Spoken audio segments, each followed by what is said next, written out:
Hola, bienvenidos a otra edición del Economista TV. El primer invitado al programa de hoy es José Ciaba Serrate, economista, gran especialista en mercados financieros. Bueno, el tema del dólar, que lo teníamos medio abandonado, ha vuelto a ser tema central en la conversación económica de estos días, ¿no? Y estamos flotando, pero ya en el sentido más literal. Acá hay un proceso, un cambio muy importante que fue salir del crawling peg a la flotación, nos puso en la misma página que el fondo. Esto el año pasado generó una gran discusión, el fondo quería que el gobierno cambiara el régimen monetario y cambiario, el gobierno no quiso saber nada, por escrito, después de la octava revisión le pedía cancelar el dollar blend. Finalmente esta discusión se retomó este año, fue bastante larga y yo diría el mascarón de proa del acuerdo con el fondo fue precisamente esta decisión de flotar. Y en una primera parte creo que el énfasis estuvo puesto en una transición exitosa, mostrar que se podía flotar sin generar trauma y sin deteriorar el proceso de desinflación. Y ahora, un poco por lo estacional, por algunos sucesos, como el fallo de la jueza Presca o la misma decisión de JP Morgan de levantar el carry trade, todo eso ha puesto en un momento interesante, creo que le ha dado alas al dólar y lo que estamos viendo es la flotación en otro aspecto, ¿no? Bueno, la suba del tipo de cambio. Claro, sí, Sí. Y bueno, estamos viendo eso, este proceso, si uno piensa en el año pasado, tuvimos también 3 meses de bastante volatilidad cambiaria con una nominalidad más alta que la actual. Un tipo de cambio de 1.400, 1.500 pesos, la brecha muy ampliada, dudas sobre cómo seguía la cosa, hasta que vino el blanqueo y el blanqueo terminó de resolverlo.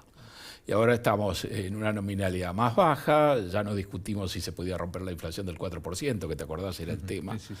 Ahora estamos en un escalón más bajo, pero también probando de qué manera se puede convivir con esto y vamos a ver cuál es el pasaje a precios y todos los elementos que están siempre alrededor en la Argentina de una cierta inestabilidad del dólar. Bueno, vos decís, hay una serie de factores que le dieron alas al dólar, ¿no? Es bueno, decir, ¿cuál es el vuelo que le ves a esta circunstancia? Bueno, en principio lo que creo que estamos viendo es bastante ¿no? credibilidad en el mantenimiento de las bandas, que eso es lo crucial. Entonces deberíamos ver una volatilidad que a lo mejor se reduce a medida que nos acercamos, ahora que estamos en la parte más alta de la banda, a medida que se acerca al techo de la banda. Quizás, así como estábamos antes testeando el piso y no llegamos a ese nivel, quizás el propio sector privado evite que esto llegue al techo de la banda y haya ventas de dólares por parte del Banco Central. Lo veremos, este proceso recién ha empezado, todavía tenemos liquidaciones importantes del agro que cerrar y creo que quizá la novedad es que también se ha descompuesto de alguna manera la situación política y hay bastante tensión y creo que esto alimenta también esta circunstancia. Quizás sea mejor acumular todos estos elementos juntos y mostrar de que podemos efectivamente flotar y no deteriorar o no dar marcha atrás en el resto del programa, digamos, ¿no? La desinflación, que es el objetivo primordial en términos electorales del gobierno. ¿Vos ves que podemos llegar al techo de la banda? Yo creo que vamos a frenar antes, eso va a depender un poco de la credibilidad y quizá de algún fenómeno extraeconómico, como puede ser esta discusión con los gobernadores, y esto se sale de madre y eso podemos ir más alto. Pero en principio yo creo que vamos a estar en la banda y de alguna manera mostrando que esto puede funcionar cuando el dólar va para abajo que cuando va para arriba.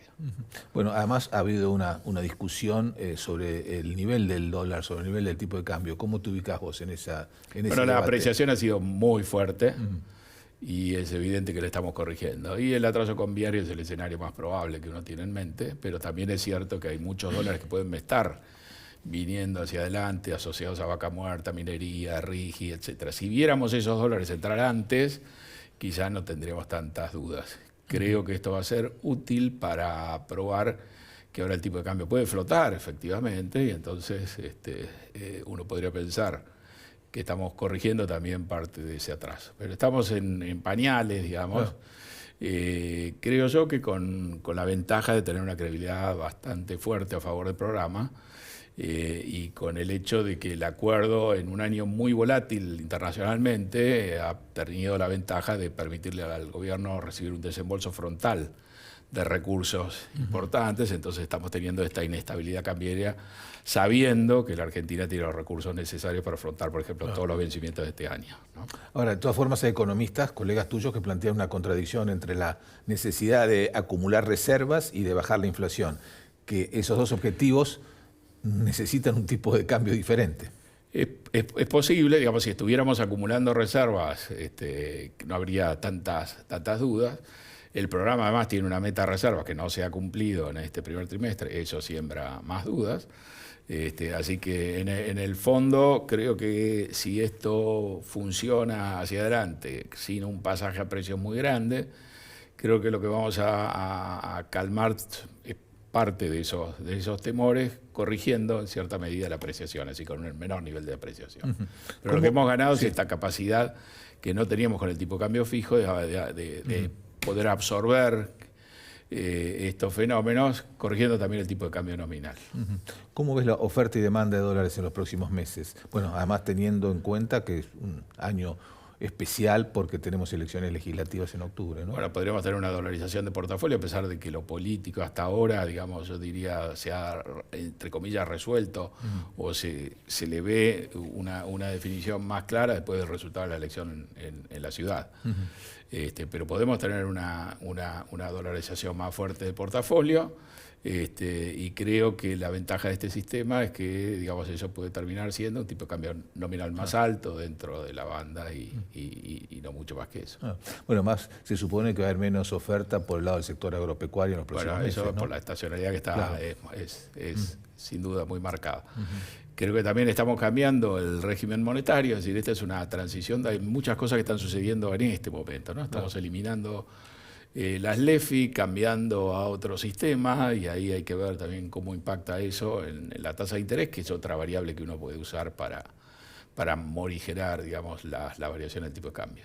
Bueno, además este debate sobre el dólar en Argentina se da en un contexto global en el cual la moneda estadounidense se ha debilitado. Se ha depreciado más del 10%, claro, y ese es un fenómeno que está en la trastienda y que es muy favorable para ensayar este experimento. Es decir, estamos en un contexto internacional donde el dólar se está depreciando fuerte, hay una displicencia de Estados Unidos en ese sentido, aunque yo creo que este fenómeno también se va a acotar porque países como los europeos, que están viendo apreciar al euro, en niveles no muy lejanos de los que el euro tiene ahora, a lo mejor en 1,20, van a empezar también a mover sus propios alternativas de política para frenar esa apreciación. Pero, digamos, es un contexto favorable, recuerda en cierta medida lo que sucedía con el dólar en el tramo favorable de la convertibilidad de los 4 o 5 primeros años, que se facilitó precisamente por la depreciación del dólar en el mundo. A la Argentina le fue siempre mejor con un dólar débil en el mundo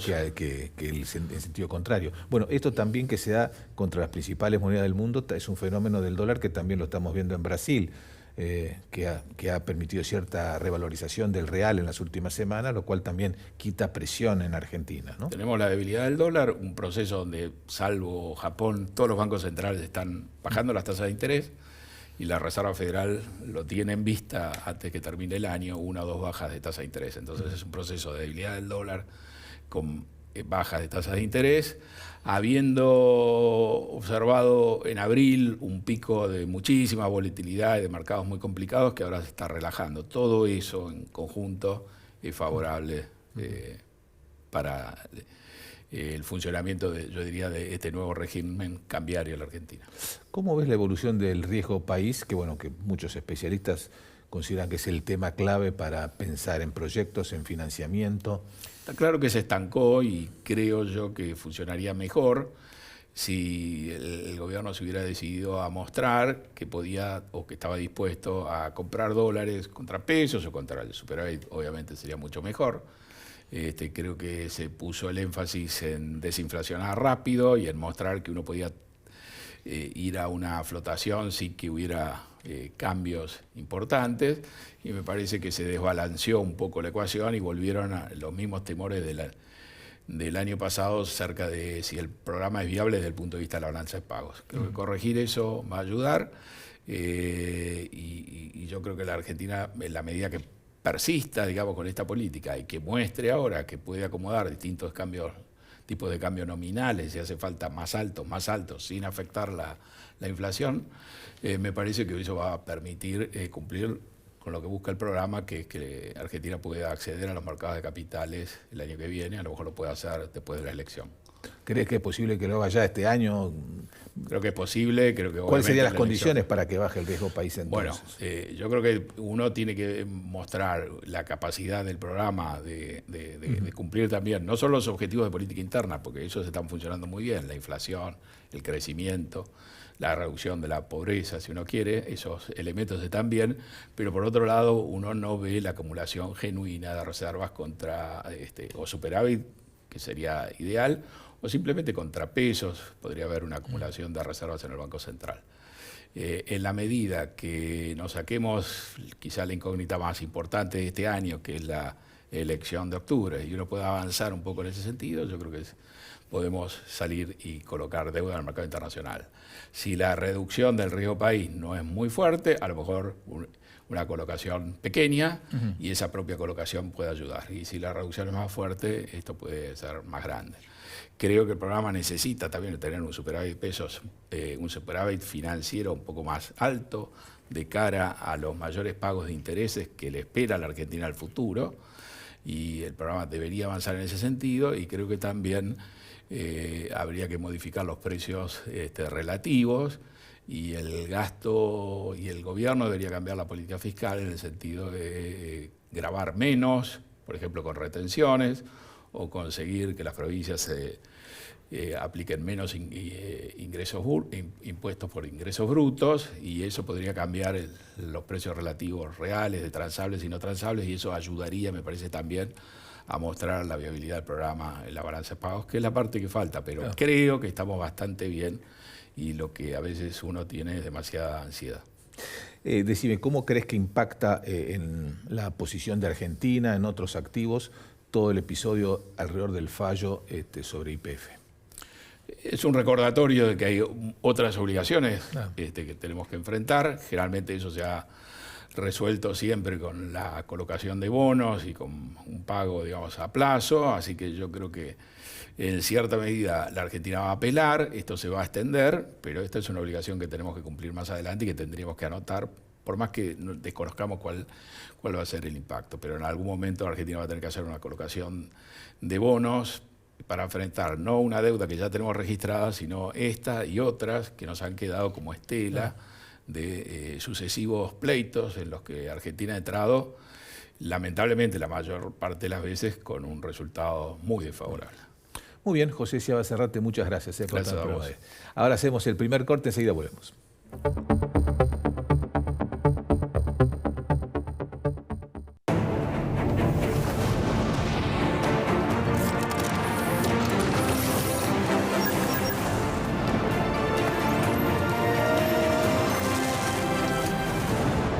Ternium, acero para hacer. Grupo Petersen, desde 1920, construyendo el país. Legislatura porteña. Entérate de todo lo que estamos haciendo. Ingresá a legislatura.gov.ar para saber más. Nos une la ciudad. Ante la llegada del frío, es importante protegerse de la gripe. Si estás embarazada, vacunate. Si tu hijo tiene entre 6 y 24 meses, vacunalo. Si tenés 65 años o más, vacunate. Saca turno en buenosaires.gov.ar/gripe. Buenos Aires Ciudad. En IRSA, Propiedades Comerciales, nos comprometemos con las comunidades en las que se asientan nuestras unidades de negocios. IRSA, Propiedades Comerciales. Construyendo el futuro. Tu talento necesita una chispa. Encendé el tuyo con Academia Digitalers. Un portal para aprender tecnología gratis y sin experiencia previa. Con el respaldo de Telecom y las principales empresas tecnológicas. Ingresá a academiadigitales.telecom.com.ar. Telecom. En Provincia ART, a las pymes que apoyan al país, las apoyamos con un plan que se adapta a su realidad. Ingresá a provinciaart.com.ar/pymes, cotizá y mejora tus costos. Provincia ART, la aseguradora de riesgos del trabajo del Grupo Provincia. Auspicia este programa La Bolsa de Cereales, primera entidad agroindustrial de la Argentina. Muy bien, segundo bloque del Economista TV. Voy a conversar ahora con Ignacio Lavacchi, que es analista político. Y bueno, Ignacio, la primera pregunta tiene que ver con si ves un cambio en la dinámica del proceso político referido sobre todo lo que tiene que ver el vínculo del gobierno con la oposición más o menos amigable. Digo, por ejemplo, la ofensiva de los gobernadores en el Congreso, el hecho de que en la vigilia del 9 de julio pocos gobernadores han decidido acompañar al presidente. Es decir, ¿hay un mayor distanciamiento, crees vos, por lo menos en ese vínculo? Claramente se le ha complicado el panorama legislativo al gobierno, ¿no? Lo cual no debería llamarnos mucho la atención si pensamos que el gobierno solamente tiene un 10% del Senado y un 15% de la Cámara de Diputados, ¿no?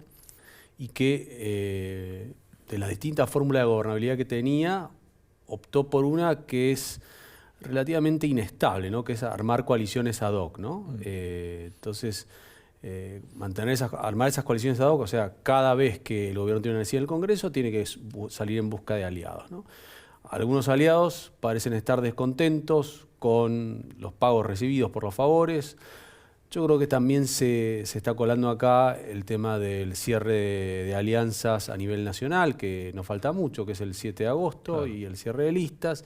Y entonces, entre que la debilidad del gobierno invita a este tipo de cosas, pareciera que los gobernadores han superado cierto problema de coordinación o de acción colectiva, y entonces ven que hay recursos para repartir. Me parece que acá también está incidiendo el hecho de que el gobierno optó por gobernar este segundo año sin presupuesto. Digo, en el primer año le fue muy funcional eso, como herramienta de negociación y también para hacer el ajuste. Y bueno, y al no haber presupuesto, los gobernadores también van a ir a elecciones, no ellos en sí, pero van a tener listas para octubre y bueno, necesitan también sostener su desempeño en sus distritos, ¿no? Entonces me parece que se juntan estas dos cosas. La cuestión acá, esto tiene corta vida, yo creo, ¿no? Me parece que ya a partir de agosto va a primar la elección y vamos a ver baja productividad legislativa, que es lo que suele ocurrir en años electorales, y después de diciembre va a ser otra historia, ¿no? Bueno, en general, los actores políticos relevantes tratan de no alejarse o no confrontar con un presidente cuando es muy popular, cuando tiene un nivel de adhesión importante en la opinión pública. Sin embargo, ahora el presidente Milei mantiene una buena imagen, buenos niveles de aceptación, pero sin embargo, bueno, hay sectores políticos que hoy se animan a mostrar alguna diferencia o una distancia mayor que antes.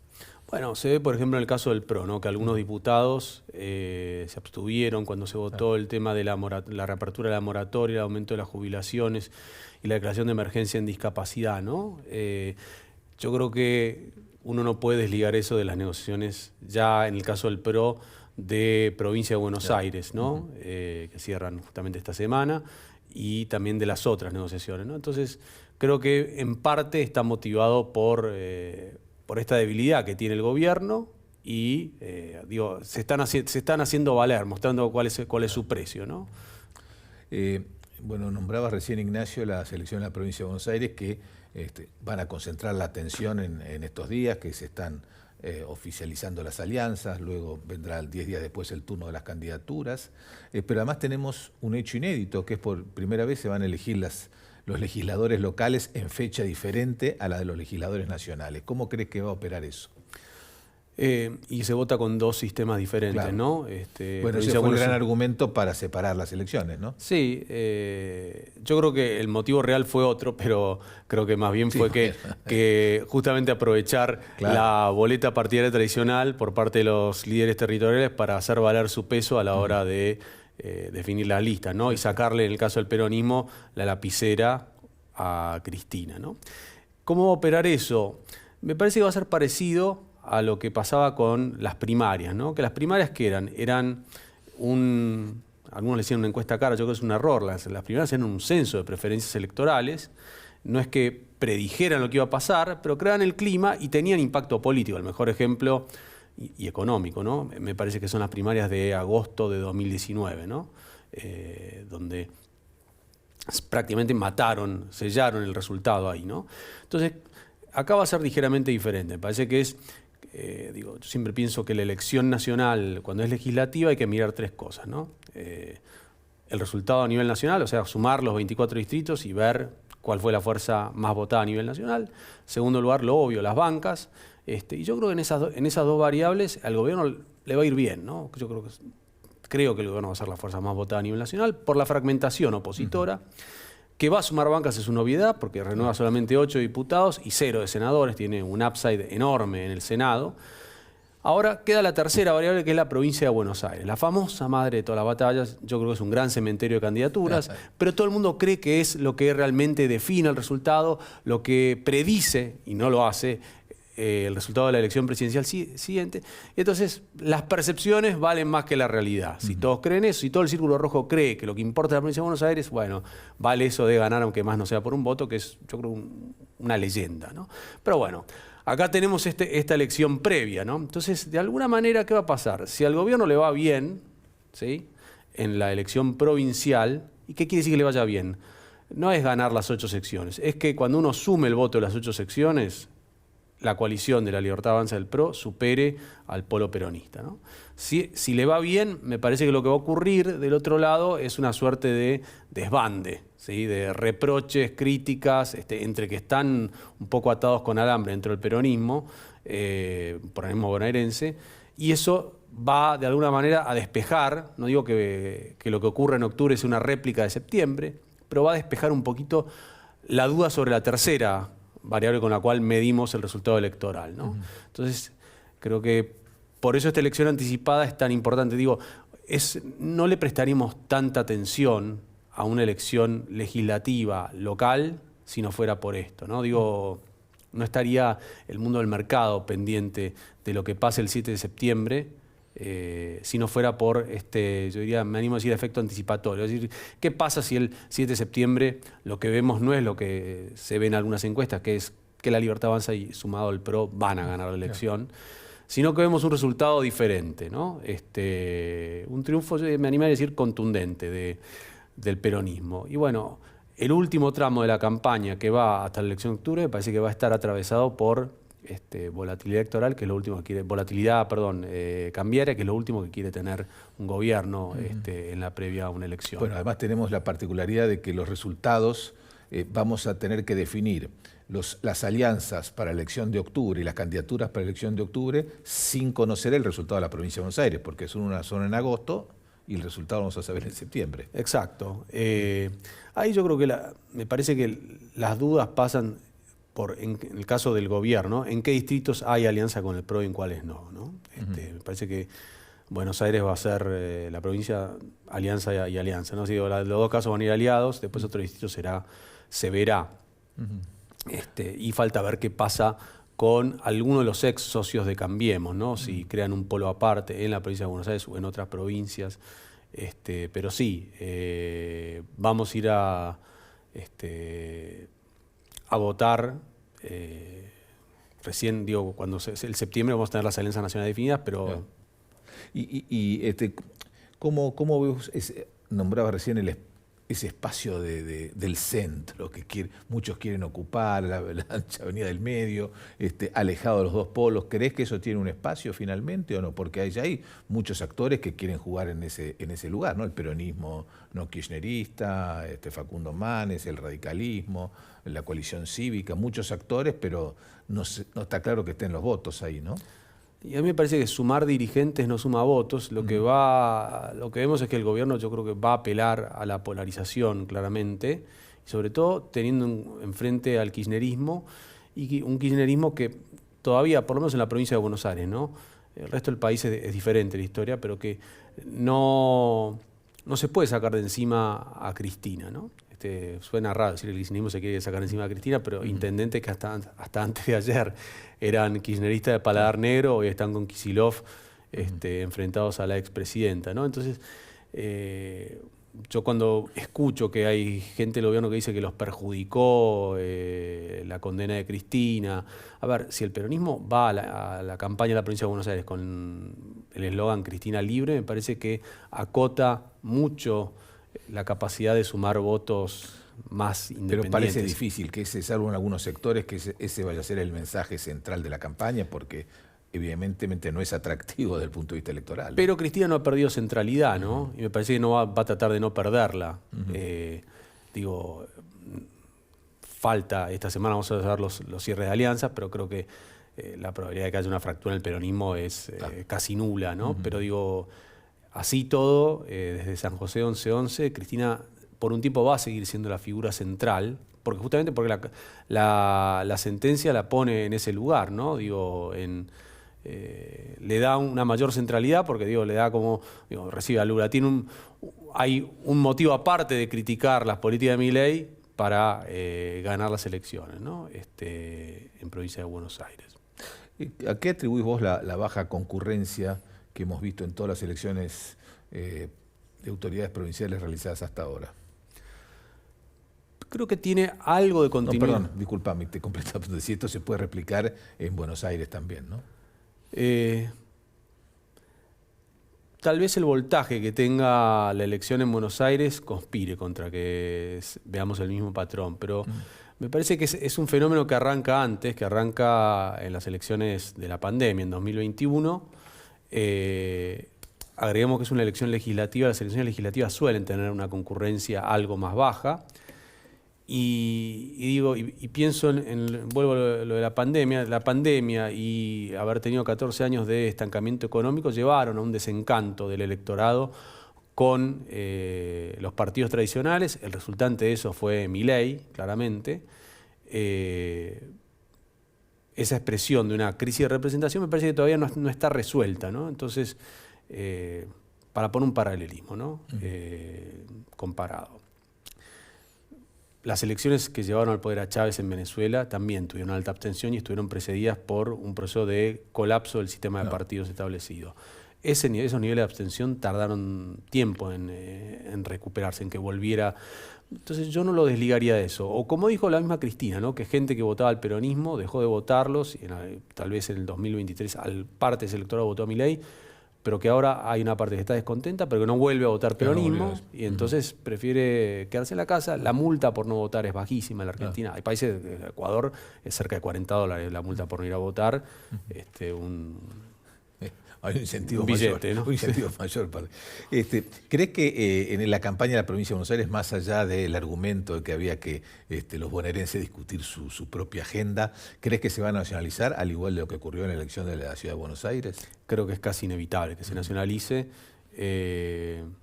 Justamente se decía que Cristina desaconsejaba separar la elección por la cuestión de discutir la gestión, ¿no? Pero la política en la provincia de Buenos Aires está muy nacionalizada por el simple hecho de que 2/3 partes más, 70% del electorado, están alrededor de la ciudad de Buenos Aires, ¿no? Eso históricamente le ha dado cierto como changüí a los gobernadores, ¿no? Que es que la culpa de los problemas la tienen o el gobierno nacional o los intendentes. Claro. Entonces los gobernadores tienen que generar un poquito de mejor imagen, pero sí, me parece que no, tal vez la inseguridad sea un poco la excepción, ¿no? Digo que uno supone que el gobierno apuntaría ahí, ¿no? A los logros y a los problemas de inseguridad, ¿no? Sí, bueno, pero esta que vos nombrabas, hay una falta de identidad bonaerense, una agenda propia bonaerense, pero al mismo tiempo... Bueno, al punto que viene gobernada por porteño desde el 2001 en adelante, claro, básicamente. Pero los gobernadores en general han tenido una buena imagen, más allá de la evaluación que puedan hacerse de sus gestiones, ¿no? Sí, de vuelta, es esto de... Los problemas nacionales, la culpa del gobierno, los problemas más ABL, por llamarlo de una manera, lo tiene el municipio. Se resuelve, claro. Además se resuelve en el ámbito de la ciudad de Buenos Aires. Hablamos del tema de la nacionalización. ¿Vos crees que va a ser el mismo esquema entonces en la provincia de Buenos Aires? ¿Y cuál va a ser el factor relevante, más allá de la seguridad, que podría ser un tema más provincial? ¿Crees que la economía va a ser nuevamente el factor determinante o van a jugar otros elementos en esta elección? No, yo creo que va a ser la economía. Y mientras el kirchnerismo está en la cancha, creo que eso al gobierno le juega a favor, ¿no? Para tratar de repetir lo que podríamos llamar la coalición del balotaje. No en términos de partidos, pero sí de votantes, ¿no? De los que sienten rechazo por toda la casta, más los que sienten un profundo rechazo por el kirchnerismo, ¿no? Entonces, bueno, y tanto el kirchnerismo como el gobierno a veces están alimentando esto, ¿no? Se ha incorporado un discurso, bueno, obviamente un discurso muy contrario al gobierno por parte del peronismo en la provincia de Buenos Aires, pero también Milei recurre más al cuestionamiento abierto al kirchnerismo de lo que hizo habitualmente. creo que es algo que ya vimos en otros momentos en la Argentina, ¿no? De tratar de forzar la polarización, pero sí, sin duda. La campaña del 2023 no era más contra la casta que contra el kirchnerismo. Acá es como que se ha un poco cambiemizado eso, en ese sentido, Milei, ¿no? Sí, claro, apunta más a al cuestionamiento abierto al kirchnerismo y no a la casta, también que la cuestiona, pero no es exclusivamente un cuestionamiento a la casta, sino que también focaliza mucho en el kirchnerismo, Sí, ¿no? efectivamente, sí, es así. Y es ese intento de mantener junta a la coalición del balotaje, ¿no? Bueno, y después está la cuestión económica, que cuál es el resultado que van a leer los mercados, ¿no? En función de lo que pase el 7 de septiembre en la provincia de Buenos Aires. Ahí yo veo una cosa curiosa, Ignacio, ¿no? Porque muchos analistas financieros dicen, bueno, los activos van a tener cierta volatilidad hasta tanto se conozca el resultado electoral. Ahora, el resultado electoral depende de la economía. Si la economía, no que se complique la economía, pero algunas variables financieras se empiezan a mover un poco, por ejemplo, el dólar, bueno, el problema está antes, ¿no? En el resultado electoral. A ver, es lógico que un país con el track record que tiene la Argentina haga que haya volatilidad ante las elecciones, porque las elecciones pueden generar un cambio de giro de 180 grados, ¿no? Tratándose de un gobierno que tiene bastante fragilidad a nivel legislativo, digo, uno no puede subestimar el resultado de una elección. Yo creo que esta elección luce muy favorable para el gobierno, porque todavía el sistema de partidos está en estado de colapso y reorganización, por decirlo de una manera, y que incluso eso yo creo que por primera vez desde el 83-85 lo incluye al peronismo, ¿no? El peronismo en el 2001 esto no lo había alcanzado. El periodo post-Victoria Alfonsín, sí, el peronismo se vio muy golpeado, ¿no? Y le tomó 4 años recuperarse. Ahora, yo creo que hay una cuestión de esperar, no hasta septiembre, sino hasta octubre para ver qué pasa. Yo moderaría un poco las expectativas, ¿no? Digo, había un artículo muy bueno este fin de semana de Jorge Vasconcelos del Liberal que hablaba de las reformas estructurales, ¿no? Hay algunas reformas estructurales que se pueden hacer sin pasar por el Congreso, hay algunas que hay que pasar por el Congreso sí o sí. Las que hay que pasar por el Congreso sí o sí, yo creo que hay que tomar en consideración, punto uno, que el gobierno, por muy buena elección que haga, difícilmente va a llegar a 100 diputados propios, ¿no? Y que mucho de lo que gane lo va a hacer a expensas de los aliados, que tienen muchas bancas en juego. Punto dos, los tiempos son cortos, porque en 2027 tenemos paso de vuelta, digo, salvo que la oposición cometa el suicidio nuevamente de suspenderlas. Y entonces ahí, ¿qué pasa? Que es que para hacer las reformas estructurales, vamos a poner laboral, previsional, tributaria, hay 1 año y monedas, y una elección presidencial por delante, lo cual... y una segunda cuestión referida a esto es el estilo presidencial, que estamos viendo esto de los gobernadores que se dice que le van a vaciar el acto del 9 de julio a Milei. Bueno, el estilo de Milei no es el estilo de un forjador de consensos, ¿no? Salvo que veamos una reversión muy fuerte de ese estilo de liderazgo. Yo no sé si vamos a tener las negociaciones que permiten esa reforma estructural. Entonces, parece que sí, va a ser, digo, desde ya va a tener un impacto positivo sobre el mercado. Me parece que el mercado no mira solamente eso. De vuelta, yo politólogo. Creo que la otra cuestión, la de la acumulación de reservas, es fundamental. Y eso ya excede la elección. ¿no? Muy bien, Ignacio Lavacchi, muchas gracias por todo el programa. No, muchas gracias. Ahora hacemos un corte más y ya volvemos.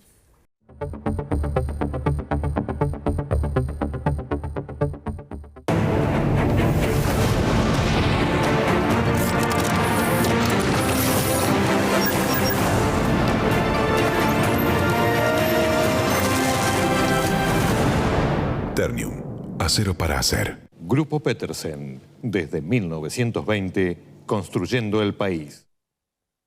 Legislatura porteña. Entérate de todo lo que estamos haciendo. Ingresá a legislatura.gov.ar para saber más. Nos une la ciudad. Ante la llegada del frío, es importante protegerse de la gripe. Si estás embarazada, vacunate. Si tu hijo tiene entre 6 y 24 meses, vacunalo. Si tenés 65 años o más, vacunate. Saca turno en buenosaires.gov.ar/gripe. Buenos Aires Ciudad. En IRSA, Propiedades Comerciales, nos comprometemos con las comunidades en las que se asientan nuestras unidades de negocios. IRSA Propiedades Comerciales, construyendo el futuro. Tu talento necesita una chispa. Encendé el tuyo con Academia Digitalers. Un portal para aprender tecnología gratis y sin experiencia previa. Con el respaldo de Telecom y las principales empresas tecnológicas. Ingresá a academiadigitalers.telecom.com.ar. Telecom. En Provincia ART, a las pymes que apoyan al país, las apoyamos con un plan que se adapta a su realidad. Ingresá a provinciaart.com.ar/pymes, cotizá y mejorá tus costos. Provincia ART, la aseguradora de riesgos del trabajo del Grupo Provincia. Auspicia este programa La Bolsa de Cereales, primera entidad agroindustrial de la Argentina.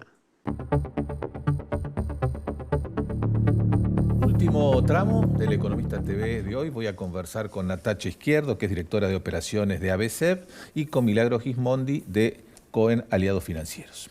Bueno, ya estuvimos hablando en el programa de los mercados financieros. Me interesa hablar con ustedes un poco del nivel de actividad, lo que está ocurriendo en los distintos sectores, proyectos de inversión. Si querés, arrancamos a comentar un poquito. Vamos, Milagro.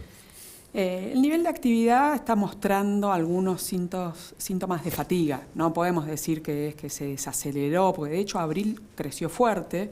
Recordá que en marzo había caído la actividad bastante fuerte. El marzo, que fue el mes de todos los males del último tiempo, la actividad había caído casi un 2% mensual. Lo recuperó en abril. Pero en mayo y en junio lo que estamos viendo son indicadores muy mixtos, ¿no? Con la construcción, por ejemplo, cayendo y la industria subiendo. En mayo justo salió hoy. Claro. Y entonces una actividad que empieza a mostrar cierta fatiga, que igual en el interanual va a dar muy bien. ¿Por qué? Porque la base de comparación es muy baja, ¿no? Y sobre todo el primer semestre del año pasado. Entonces vamos a crecer 4,5 o 5% este año, pero con una heterogeneidad bien grande dentro de sectores y con más volatilidad. Sí, perdón. Sí, no, para agregar lo que decía Milagros, justamente creo que esto, ¿no? Lo que diferencia hoy es la heterogeneidad entre sectores e intrasector, ¿no? O sea, hoy no están jugando de la misma manera los distintos jugadores de cada uno de los ecosistemas. Hay sectores que claramente están más golpeados, sobre todo lo que vemos en términos de producción local, porque hoy estamos viendo indicadores, por ejemplo, de ventas que van subiendo en contraposición de la producción, ¿no? Del IPI. Y cuando vos vas a ver el consumo de durables, hoy está creciendo, digamos, a tasas muy altas en detrimento de, digamos, el consumo masivo. Entonces, acá hay un punto que es importante entender, que el aumento o mayor disponibilidad de financiamiento y de crédito a los individuos, esto también ha sido un driver importante para el tema del consumo de durables, ¿no? Entonces, no solo hay cuestiones de heterogeneidad sectoriales, sino intrasector, donde muchas de las empresas que juegan en estos sectores están evaluando mejorar su productividad en términos de costos, incluso también en términos de portfolio de producción. Bueno, el tema de los costos es un tema recurrente en la economía argentina. Bueno, se habla permanentemente de la necesidad de las reformas, la reforma impositiva, la reforma laboral. Ahora se ha agregado una preocupación del punto de vista de la infraestructura con la que cuenta el país para poder crecer.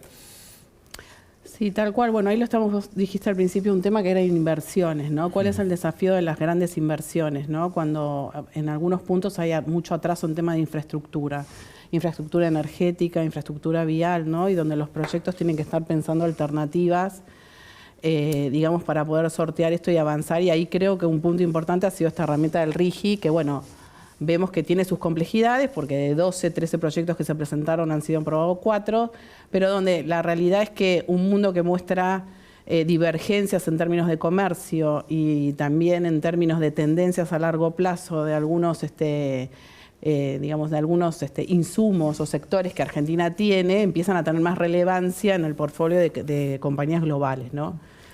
Sí, y algo también muy importante es que, vos lo decías, pero el cambio en el último tiempo es que las empresas empiezan a hacer lo que tienen que hacer, digo, es las que venden autos, concentrarse en cómo mejorar esa productividad, como decía Natacha.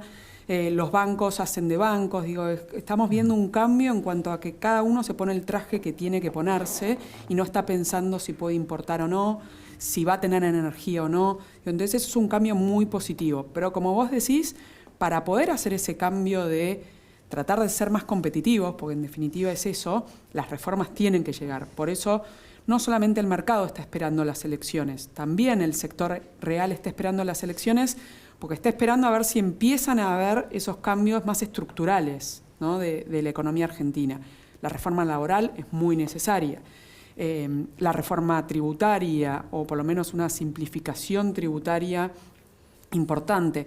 Entonces, creo que eso es, si se logra seguir en este sendero de estabilización, aún con ciertos ruidos en el mercado en las últimas rondas, el año que viene deberíamos empezar a pensar en eso, ¿no? Cómo mejorar la productividad argentina. Bueno, otro factor es lo que siempre se ha hablado, uno tiene que ver con el tipo de cambio, ¿no? Que obviamente afecta más a unos sectores que otros, también en la cuestión de la tasa de interés. ¿Cómo lo ven eso ustedes?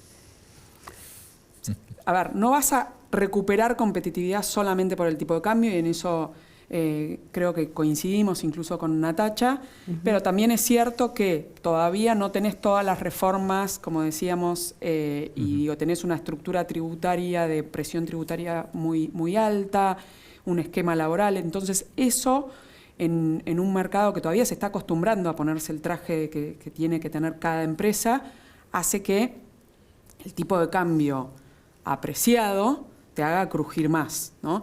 Y además, más ahí yendo a los mercados, seguramente ya se charló, esta volatilidad del tipo de cambio te exige una tasa de interés más alta, y eso se empieza a sentir también en la actividad, ¿no?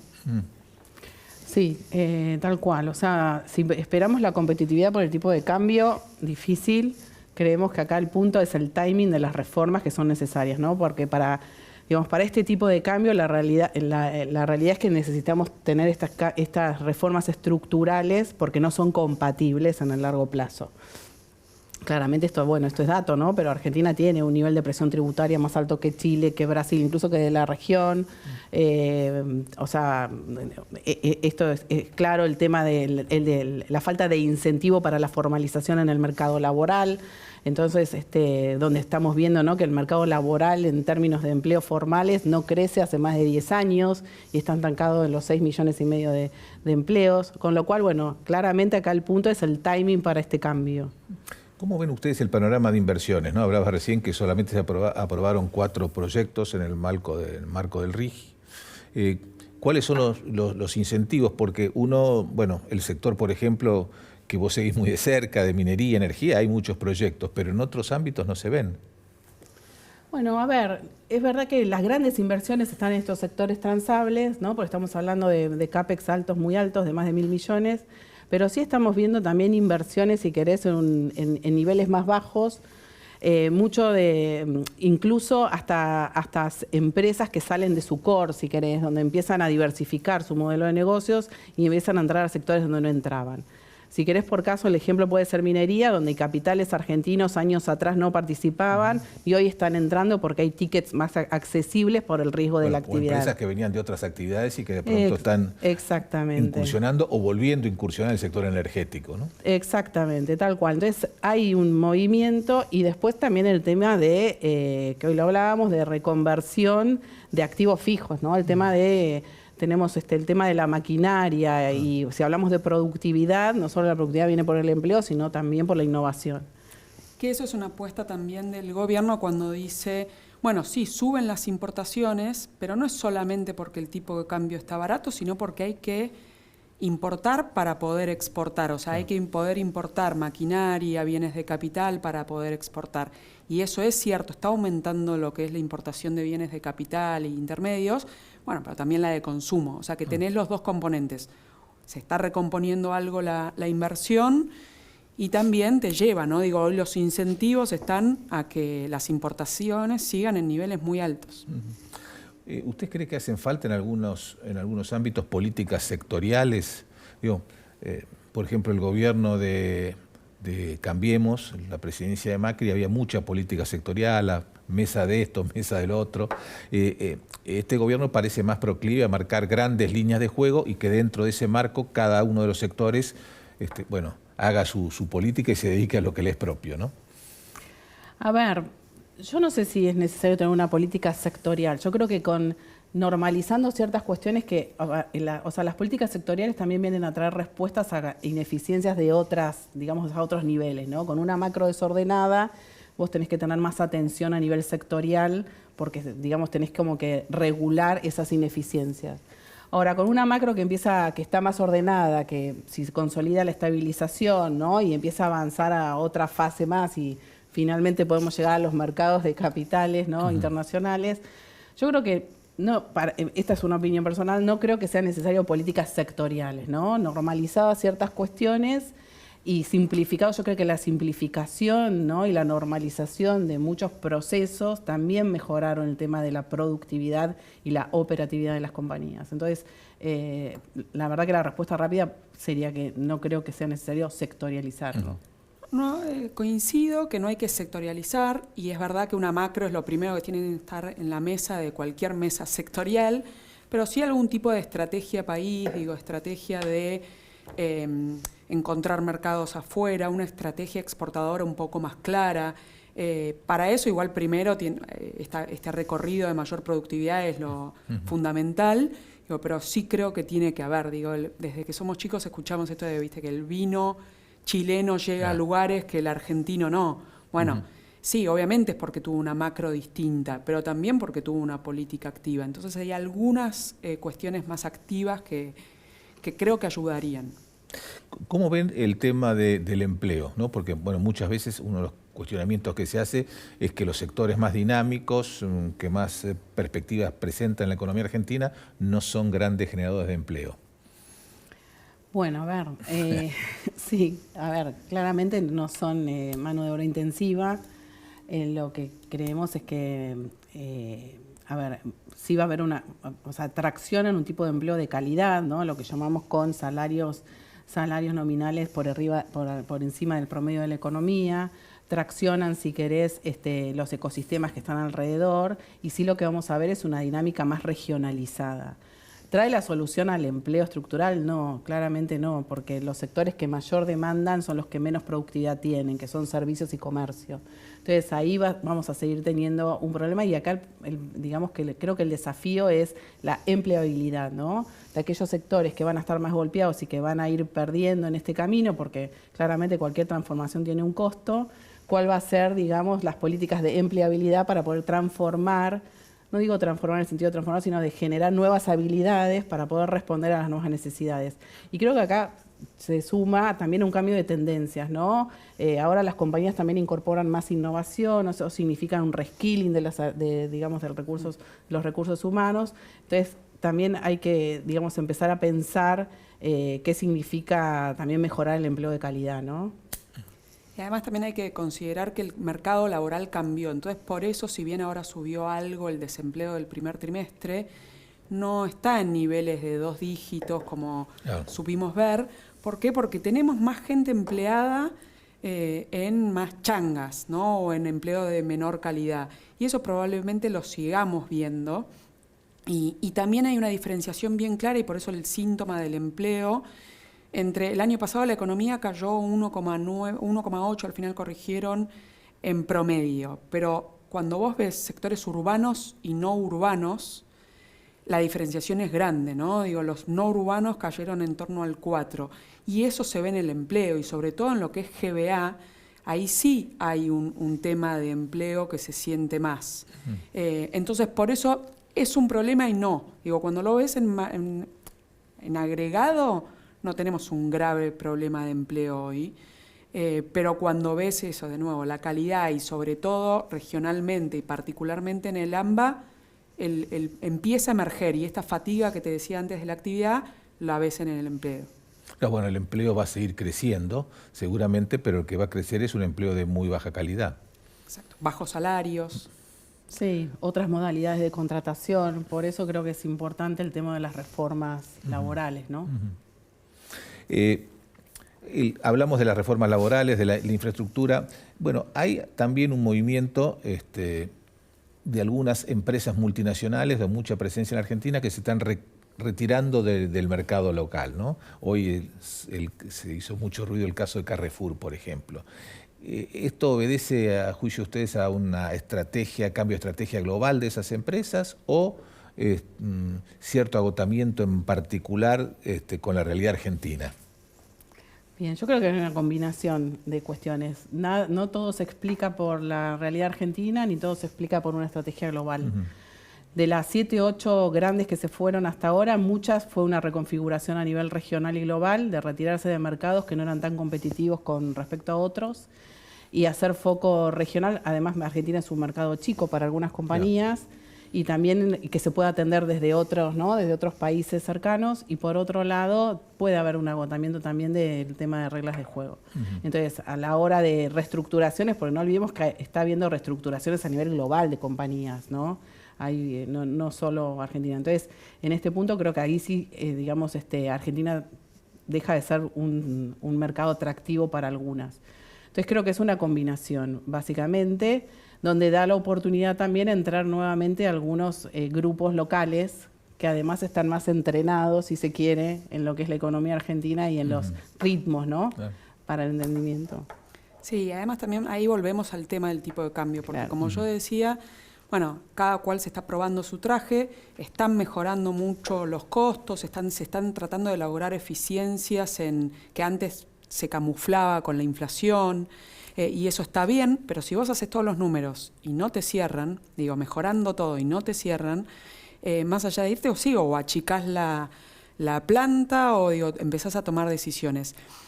El miedo o el riesgo que tenemos con este tipo de cambio, mientras tengan que convivir, que como decía Natacha por ahí es incompatible, este tipo de cambio con esta estructura tributaria y laboral, es que se vayan o que cierren, se achiquen apresuradamente, ¿no?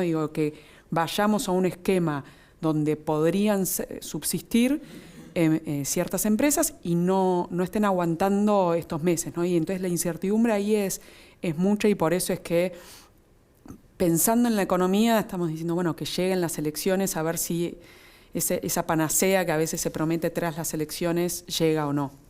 Bueno, tuvimos una experiencia, hubo otros procesos electorales, el del 2017, que el resultado fue, digamos, el que esperaba el mercado y sin embargo al poco tiempo entramos en una serie de dificultades que desembocaron en un proceso político completamente diferente. Bueno, pero eso es parte del escepticismo de los mercados afuera. Cuando hablamos con fondos de afuera, esa experiencia del 2017 se pone mucho sobre la mesa, ¿no? De decir, bueno, sí, esperamos las elecciones, pero a la vez también esperamos que se puedan madurar las reformas, no es solamente ganar las elecciones.